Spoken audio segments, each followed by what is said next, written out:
50 രാജ്യങ്ങളാണ് ഇറങ്ങിപ്പോയത്. 50ഓളം രാജ്യങ്ങൾ ഇറങ്ങിപ്പോയി. ഒരുപാട് രാജ്യങ്ങൾ കൈയടിച്ചു.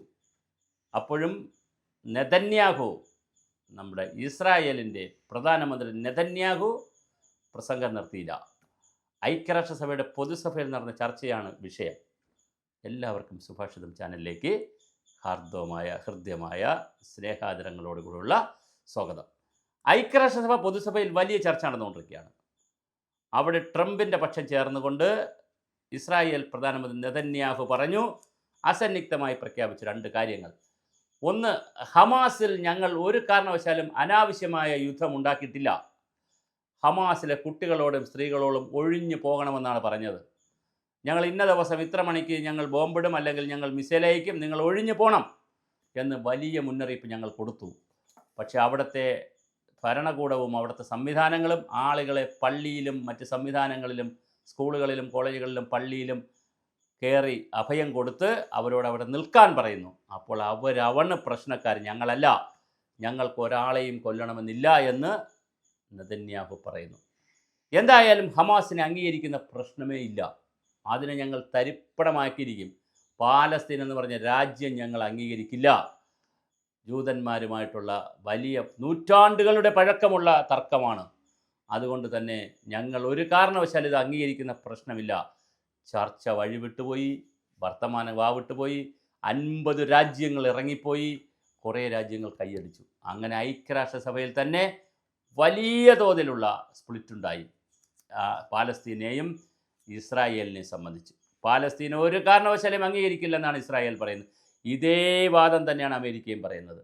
എന്നിട്ട് ഒരുപാട് പ്ലക്കാർഡുകൾ നെതന്യാഹു ഉയർത്തി കാണിച്ചു. അതിലൊരു പ്ലക്കാർഡിൽ അമേരിക്കയെയും ലോകം ഒറ്റപ്പെടുത്തുന്നു എന്നുള്ള, അമേരിക്കയെയും ഒറ്റപ്പെടുത്തുന്നു എന്നുള്ള നിലയിലുള്ള പ്ലക്കാർഡുകളും പോസ്റ്ററുകളും ഒക്കെ കൊണ്ടുവന്നിരുന്നു. അപ്പോൾ വളരെ ഗുരുതരമായ രീതിയിലാണ് ലോകത്താകെ ഐക്യരാഷ്ട്രസഭ എന്ന് പറയുന്ന എല്ലാ രാജ്യങ്ങളുമുള്ളൊരു സഭയാണ്, UN സഭ. അവിടുത്തെ പൊതുസഭയിൽ വലിയ ചർച്ച നടന്നു. ലോകരാജ്യങ്ങൾ 2ആയി പിരിഞ്ഞിരിക്കുകയാണ്. ഒരു സംഘം ആളുകൾ, ഒരു 50-60 രാജ്യങ്ങൾ പാലസ്തീനെ അംഗീകരിച്ചുകൊണ്ട് ഹമാസിൻ്റെ കൂടെ നിൽക്കുമ്പോൾ, കുറേ അധികം രാജ്യങ്ങൾ നിഷ്പക്ഷമായി നിൽക്കുമ്പോൾ, വേറെ കുറേ വലിയ രാജ്യങ്ങൾ, അമേരിക്ക പോലുള്ള രാജ്യങ്ങൾ ഇപ്പുറത്ത് നിന്നുകൊണ്ട് ഇസ്രായേലിന് അനുകൂലമായി വർത്തമാനം പറയുന്ന ഒരു ഇൻ്റർനാഷണൽ ഡിവൈഡ്, ഒരു ഗ്ലോബൽ ഡിവൈഡാണ് നമ്മൾ കണ്ടുകൊണ്ടിരിക്കുന്നത്. അപ്പോൾ ഇത് വളരെ പ്രധാനപ്പെട്ടൊരു കാര്യമാണ്.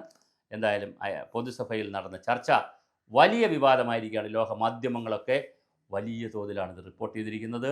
അത് നെതന്യാഹുവിൻ്റെ ഇനി തുടർന്ന് അങ്ങോട്ടുള്ള അമേരിക്കയുമായി ചേർന്നുള്ള പണികൾ എന്താണെന്ന് കാണാനിരിക്കുന്നതേ ഉള്ളൂ. എന്തായാലും ഹമാസിൽ ഞങ്ങൾ യുദ്ധം ചെയ്തിട്ടില്ല, യുദ്ധം ചെയ്യാനല്ല, ഞങ്ങൾ മിസൈൽ അയക്കുന്ന മുമ്പേ ആളുകളോട് മാറിപ്പോകാൻ പറയുന്നുണ്ട്. പക്ഷേ അവരാരും മാറിപ്പോകുന്നില്ല എന്നല്ല, അവരെ സംഘടിതമായി പള്ളിയിലും സ്കൂളുകളിലും കോളേജുകളിലും പൊതു ഇടങ്ങളിലേക്കും ഭക്ഷണവും മറ്റ് വെള്ളവുമൊക്കെ കൊടുത്ത് സംഘടിതമായി കൊണ്ട് നിർത്തി അതിൽ രക്തസാക്ഷികളെ സൃഷ്ടിക്കാനാണ് ഹമാസ് ശ്രമിക്കുന്നത്. അത് അപലപനീയമാണ് എന്ന് കൂടി നെതന്യാഹു പറഞ്ഞു. എന്തായാലും ചർച്ചകൾ നടക്കട്ടെ, ലോകം സമാധാനത്തിലേക്ക് പോകണം. ജൂതന്മാരും ഇസ്ലാമിസ്റ്റുകളും ഒക്കെ തമ്മിൽ നൂറ്റാണ്ടുകളായി നടക്കുന്ന തർക്കം, വഴക്ക് തീരേണ്ടത് തന്നെയാണ്. മറ്റേതിനേക്കാളും വൈര്യമുണ്ടാക്കുന്നതാണ് മതവൈര്യം, ജാതിവൈര്യം. അത് ഉള്ളിൽ വന്നാൽ വളരെ വലിയ പ്രയാസമാണ് മാറാൻ. ആ മുറിവ് മാറ്റാൻ നൂറ്റാണ്ടുകൾ, തലമുറകൾ കൊണ്ടും ചിലപ്പോൾ കഴിയില്ല. അതുകൊണ്ട് തന്നെ എന്തായാലും ലോകരാജ്യങ്ങൾ സമാധാനത്തിലേക്ക് വരട്ടെ. ഐക്യരാഷ്ട്രസഭ നമ്മുടെ അത്താണിയാണ്, നമ്മുടെ ആശ്രയ കേന്ദ്രമാണ്. അവിടെ ചർച്ചകൾ വഴിവിട്ടും വേർതിരിഞ്ഞും 2ആയും 3ആയും പിരിഞ്ഞു പോകേണ്ടതല്ല. അത് ഒന്നായി നിൽക്കേണ്ടത് ലോകത്തിൻ്റെ ആവശ്യമാണ്.